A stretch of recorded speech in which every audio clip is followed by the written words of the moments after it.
Right golfers, we've got trouble on the right, like a lot of trouble. I've hit a few drives right today, so I'm going to share with you a simple little tip that will allow you to hopefully activate the club face when you need it activated on days when it's just not really behaving. So this hole, we got room up the left, banking up the left, off the right is just not nice. So not only am I going to move my target a little bit up the left, I'm going to do a little bit of a demo swing in my practice swing that's going to allow me to feel the club releasing.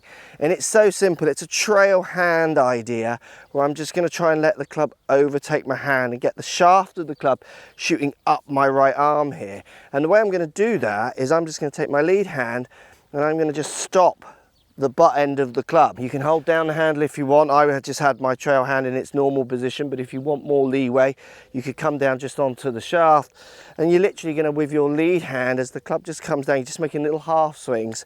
You're just going to almost push the butt end of the club back to get the feeling of that club releasing. So people find this hard to believe, but they think releasing is all about rolling over, getting the club to roll over. This tends to de-loft the club. It tends to take the loft off. If you just take the loft off the club, you're going to get low, horrible shots. You know, these kind of low duck hooks that go nowhere. We need to maintain loft. So I've got on my hand here an 8.5 degree driver.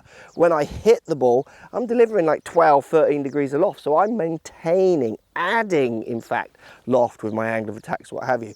So release pattern for me and for lots of you is about getting this end to stop and let that club to slowly overtake as it comes down.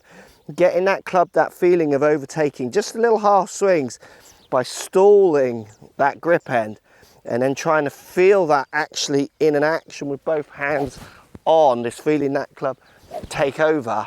It's a great way of making sure you commit to your tee shots even when there is trouble on the right and you're scared of it going there, and hopefully get you round the course in a fewer shots. So simple. Stop the butt end with your lead hand, let it flip forward, make sure your hips are still turning, let that club release by letting the head overtake the handle.